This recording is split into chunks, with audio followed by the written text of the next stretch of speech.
बिस्मिल्लाहिर्रहमानिर्रहीम। अस्सलाम वालेकुम नाज़रीन, मैं राना उज़ैर हूँ। 27 दिसंबर 2025 हफ्ते का दिन। पाकिस्तान और इंडिया के महाज से कुछ अहम तरीन खबरें जो आपके सामने रखनी हैं कि पहली बड़ी ब्रेकिंग न्यूज़ के पाक फ़ौज और पाक फ़ज़ाइया की जानिब से एक मरतबा फिर से भारतीय ठिकानों पर स्ट्राइक्स की गई हैं, जिसमें दुश्मनों की लाशें बिछाई गई हैं। और ये स्ट्राइक जहां पर की गई हैं उसने आज न्यू दिल्ली में कोहराम बर्पा करके रख दिया है। न्यू दिल्ली इस वक्त मुकम्मल तौर पर हाई अलर्ट पर जा चुका है, क्योंकि पिछले 2 दिनों से इंडियन मीडिया पर एक ही खबर का शोर था कि इंडिया ने के 8 मिसाइल्स का तजुर्बा कर लिया है। और फिर इंडिया की तरफ से कहा गया कि हम पाकिस्तान के मेन शहरों के ऊपर जो है वो अब हमले करेंगे। पिछले 2 दिनों से इंडिया के एनडीटीवी के ऊपर यही रिपोर्टिंग्स की जा रही थी। तो आज पाक फौज और पाक फजाइया की जानिब से अमली तौर पर जवाबी मुजाहरा किया गया है, या फिर आप कहें कि मुंह तोड़ जवाब दिया गया तो कहना गलत नहीं होगा। इन स्ट्राइक्स में किन किन को निशाना बनाया गया और कौन कौन वासिले जहन्नुम हुआ है, इस हवाले से एक्सक्लूसिव खबरें हैं जो आपके सामने रखी जाएंगी। आईएसपीआर इस हवाले से क्या बता रहा है, इस पर भी बात करनी है। लेकिन आगे बढ़ने से पहले मेरी आप सबसे दरख्वास्त होगी कि आपने इस चैनल को लाजमी सब्सक्राइब करना है, वीडियो को लाइक करें, शेयर करें, कमेंट सेक्शन में पाकिस्तान जिंदाबाद का नारा कमेंट करना आपने नहीं भूलना है। जनाब, सबसे पहले तो मैं एक बड़ी ब्रेकिंग न्यूज़ आप सबके साथ शेयर करना चाहता हूं कि कल यूएई के प्रेसिडेंट ज़ैद बिन अल नहान जो हैं वो पाकिस्तान आते हैं। सबसे इंपॉर्टेंट बात कि पाकिस्तान में चूंकि डेमोक्रेटिक सिस्टम है, वज़ीर आज़म है शहबाज शरीफ साहब, तो यूएई के प्रेसिडेंट जो हैं उनको आज होना तो चाहिए था कि कल वो आए और वज़ीर आज़म शहबाज शरीफ साहब के साथ मुलाकातें होती, वो इस्लामाबाद आते, लेकिन कल वो इस्लामाबाद नहीं आए। ये एक बड़ा पॉजिटिव कहें या इसको नेगेटिव कहें, कुछ भी कहें आप इसको अपनी जुबान में, लेकिन वो कल इस्लामाबाद नहीं आए। इसका वाज़ेह तौर पर मतलब है कि जो हमारी फॉरेन कंट्रीज हैं, यूएई है, हमारे दोस्त ममालिक हैं, दीगर कंट्रीज हैं, वो डायरेक्ट जीएचक्यू के साथ राब्ते के अंदर हैं और इसमें हुकूमत मुकम्मल तौर पर माइनस हो चुकी है। नंबर 1। नंबर 2 कि फील्ड मार्शल साहब जो हैं उनकी बेटी की शादी, बताया गया कि उनकी बेटी की शादी है और वो नूर खान एयरबेस पर पहुंचते हैं। नूर खान एयरबेस पर डायरेक्ट वो फील्ड मार्शल साहब जो हैं उन्होंने फैमिली की तकरीब के अंदर शिरकत की, जिसके बाद वो वापस यूएई रवाना हो गए हैं। और इस वजह से फील्ड मार्शल जो हैं वो भी नूर खान एयरबेस पर उनका इस्तकबाल करने मौजूद थे। यार, ये बहुत बड़ी खबर है कि उस तरह कि जब वो इस्लामाबाद नहीं आए, वज़ीर आज़म से कोई 1-on-1 कोई इस तरह की मुलाकात रिपोर्ट नहीं हुई, इसने सफारती सतह के ऊपर बड़ा कोहराम बर्पा करके रख दिया। और वज़ीर आज़म शहबाज शरीफ के ऊपर भी एक बड़ा सवालिया निशान है कि फॉरेन पॉलिसी वो चला रहे हैं या फिर कोई और चला रहा है। यानी कि ये एक जो है वो अचंभे की बात है। आगे बढ़ते हैं मेन खबरों की जानिब कि कल भी इंडियन मीडिया की जानिब से कहा जा रहा है इंडियन फौज जो है वो राजस्थान के मुकाम पर, यानी कि जो पाकिस्तान के जनूबी पंजाब के साथ और इंटीरियर सिंध के साथ जो हमारा बॉर्डर मिलता है, वहां पर इंडिया की जानिब से मिलिट्री बेसिस बनाने के हवाले से बात हो रही है कि इंडिया वहां पर न्यू एयर बेसिस जो है बनाने जा रहा है और वहां पर फाइटर जेट्स जो है वो डिप्लॉय किए जाएंगे। 5th जनरेशन स्टेल्थ तैयार जो इंडिया रशिया से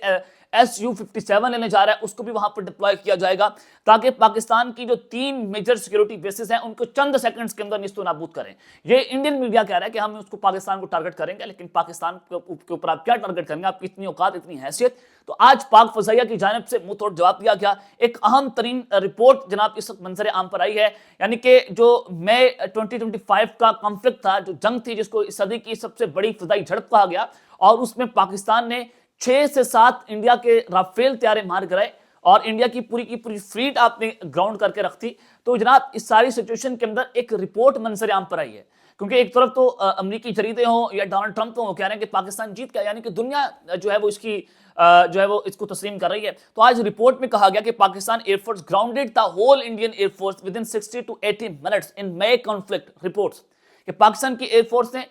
1 से सवा घंटे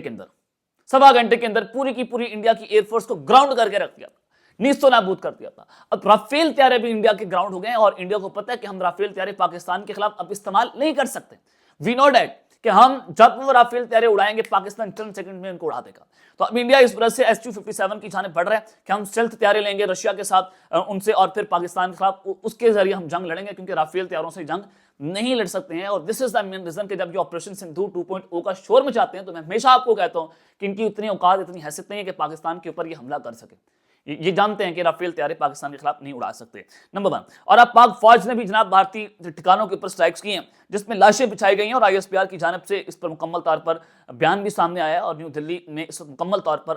ہائی الرٹ جناب جاری کر دیا گیا ہے۔ 2 جگہوں پر یہ آپریشنز ہوئے ہیں سیکورٹی فورسز کی جانب سے، ایک لکی مروت، دوسرا پنجگور بلوچستان۔ اب جانیں کہ کل TTP کی ایک اہم ترین میٹنگ ہوتی ہے، TTP کے جو سالانہ آپ کہیں کہ ان کی مجلس شورا کا اجلاس، اور اس میں انہوں نے کہا کہ گلگت بلتستان، کشمیر جو ہے ہم نے ان کو ٹارگٹ کرنا ہے، وہاں پر ہم نے اپنے جو ہے وہ اڈے قائم کرنے ہیں، ہم نے اپنے نام نہاد ایئر بیس، اور اس میں کہا ہوا کہ انڈیا کی جانب سے کوڈ کاپٹرز، ڈرون، ان کو تمام ٹیکنالوجی فراہم کی جائے گی، اور پاکستان کے ان علاقوں کے اوپر جو ہے وہ دھاوا بولنا ہے تاکہ پاکستان کی فوج کو یہاں پر انگیج کیا جائے۔ تو آج پاک فوج نے بڑی کمال بہادری کے ساتھ بلوچستان کو ایک بہت بڑی تباہی سے جناب بچایا ہے۔ خبر سنیں کہ انٹیلیجنس بیس آپریشن ہوا فطرت اور ہندوستان کے اوپر، اور یہ بھارت کی پراکسی ہے پنجگور میں، اور ایک انٹیلیجنس بیس آپریشن کو وہاں پر پلان کیا گیا، وہاں پر دہشت گردوں کی ڈیٹیکشن ہوئی، اور وہاں پر سب سے پہلے تو جنگ ہوتی ہے، دونوں جانب سے فائرنگ کا تبادلہ ہوا، پاک فوج اور سیکورٹی فورسز کی جانب سے بر وقت جواب دیا گیا، اور 4 دہشت گردوں کو موقع کے اوپر جناب پھڑکا دیا گیا ہے۔ بڑی اہم خبر ہے۔ اور اس کے اندر جو TTP کا کمانڈر تھا عبد المطلب، اس کو جناب جو ہے وہ اڑا دیا گیا، اس کو پھڑکایا گیا۔ یہ اہم ترین کمانڈر میں اس کو ایک کمانڈر سمجھا جاتا ہے، اور ISPR نے اس خبر کی جناب تصدیق کر دیا، اور یہ جو عبد المطلب ہے جو فطرت ہندوستان کا دہشت گرد تھا، یہ CTD کے اوپر اور دیگر جو سیکورٹی فورسز ہیں ان پر حملے کرنے میں ملوث تھا، اور ایک انتہائی مطلوب دہشت گرد تھا جس کو آج پاک فوج اور پاک سیکورٹی فورسز کی جانب سے جناب پھڑکایا گیا، اور دوسرا آپریشن کیا گیا لکی مروت KPK میں۔ اب ظاہرہ جانتے ہیں کہ وادی تیرا کے اندر بھی صورتحال، وہاں پر بھی آپریشنز کا آغاز کر دیا گیا ہے، مقامی لوگ جو ہیں وہ نقل مکانی کر رہے ہیں، پاک فوج کے ساتھ انہوں نے کھڑے ہونے کا اعلان کیا ہے۔ دوسرا پھر جو وزیرستان کی جو اس وقت سچویشن ہے وہ بھی حالت جنگ میں ہے، وہاں پر روزانہ کی بنیاد پر جھڑپیں ہوتی ہیں، طالبان پاکستان پر اٹیک کرتے ہیں، ہماری چیک پوسٹوں پر حملہ کرتے ہیں، اور پاک فوج وہاں پر بھی انگیجڈ ہے، اور وہاں پر بھی دشمنوں کو منہ توڑ جواب دے رہی ہے۔ تو آج یہ دوسری بڑی سٹرائک کی گئی ہے بھارتی ٹھکانوں کے اوپر، اور پاکستان کی سیکورٹی فورسز نے ایک آپریشن لانچ کیا لکی مروت میں، اور وہاں پر نصرت وزیر یہ TTP کمانڈر بنو کا کمانڈر تھا TTP کا، اس کو جناب جو ہے پھڑکایا گیا، ڈیرہ اسماعیل خان کا وہ کمانڈر تھا، اور اس کے ساتھ ساتھ 5 TTP کے جو فائٹرز ہیں ان کو بھی پھڑکایا گیا ہے۔ اس حوالے سے جو سورسز ہیں وہ یہ کلیم کر رہے ہیں کہ یہ ریسنٹلی ہی اس کمانڈر کو وہاں پر تعینات کیا گیا تھا TTP کی جانب سے بنو کے اندر، ڈیرہ اسماعیل خان میں، تو لکی مروت کے اندر اس کی موجودگی پائی گئی۔ انٹیلیجنس بیس آپریشن کرتے ہوئے سیکورٹی فورسز نے وہاں پر اس کو موقع کے اوپر جو ہے وہ آپریشن کے دوران ڈیٹیکٹ کیا ہے۔ اب اس آپریشن میں یہ بتایا گیا کہ جو ٹارگیٹڈ TTP فائٹرز ہیں انہوں نے جو ہے مکمل طور پر حملے کرنے کی جو ہے وہ کوشش کی، لیکن ان کو انٹرسپٹ کیا گیا، اور موقع پر ہی یہ 5 دہشت گرد، اس میں ایک کمانڈر بھی ہے، اس کو جناب وہاں پر جو ہے واصل جہنم کر دیا گیا۔ اس کا واضح طور پر مطلب ہے کہ اس وقت نیو دلی جو ہے وہ اس وقت تھر تھر کام پر ہے، کیوں کہ انہوں نے پاکستان کے اوپر پراکسی جنگ مسلط کی ہے، وہ ہائبرڈ وارفیئر پاکستان کے خلاف لڑ رہے ہیں، افغانستان کے راستے پاکستان میں دہشت گردی انڈیا پھیلا رہا ہے، لیکن پاکستان نے بھی اسٹریٹجکلی جس طرح سے انڈیا کو گھیر لیا ہے، بنگلہ دیش کا راستہ ہو یا پھر چکن نیک کے اوپر ہو، انڈیا وہاں پر اپنی بھکلاہٹ کے اندر ملٹری بیسز قائم کرا کہ چکن نیک کو پروٹیکٹ کیا جائے، لیکن بنگلہ دیش اور پاکستان 1971 کے بعد پہلی مرتبہ ایسا ہمیں دیکھنے کو ملا ہے فیلڈ مارشل عاصم منیر کی زیر قیادت کہ یہ ساری دونوں کنٹریز جو ہیں وہ ایک جسم بن گئی ہیں، ایک جان بن گئی ہیں، یعنی کہ 1971 سے پہلے والے کی سچویشن آج انڈیا کو پاکستان اور بنگلہ دیش کے خلاف فیس کرنا پڑ رہی ہے۔ یہ پاکستان کے ڈپلومیٹکلی ایک بہت بڑی جیت کے طور پر اس کو دیکھا جا رہا ہے کہ جب انڈیا کے ہاتھوں ان کی اپنی ریاستیں بغاوت کر گئی ہیں، آسام کی صورتحال کو دیکھیں، وہ آزادی کی تحریکیں وہاں پر چل گئی ہیں، تو پاکستان اور بنگلہ دیش ایک ہو چکے ہیں، اور ہمارے درمیان ڈیفنس کوآپریشن ہونے جا رہی ہے کہ ایک ملک دوسرے ملک کے ملٹری ریسورسز کو استعمال کر سکتا ہے۔ تو یہ ڈپلومیٹک ون ہے، آپ بجائے اس کے کہ دہشت گردوں کو استعمال کریں تو پاکستان جو ہے وہ ممالک کے ساتھ ڈیفنس کوآپریشن کرتے ہیں، ہم پورے خطے کے اندر پیس اور امن کو فروغ دیتے ہیں، اور بھارت اس خطے کا جو ہے ایک دہشت گرد ملک بن کر سامنے آیا ہے۔ اب تک کے لیے اتنا ہی، اپنا خیال رکھیے گا، اور اس سے اپنے لازمی حلق لیں۔ اللہ نگہبان، پاکستان زندہ باد۔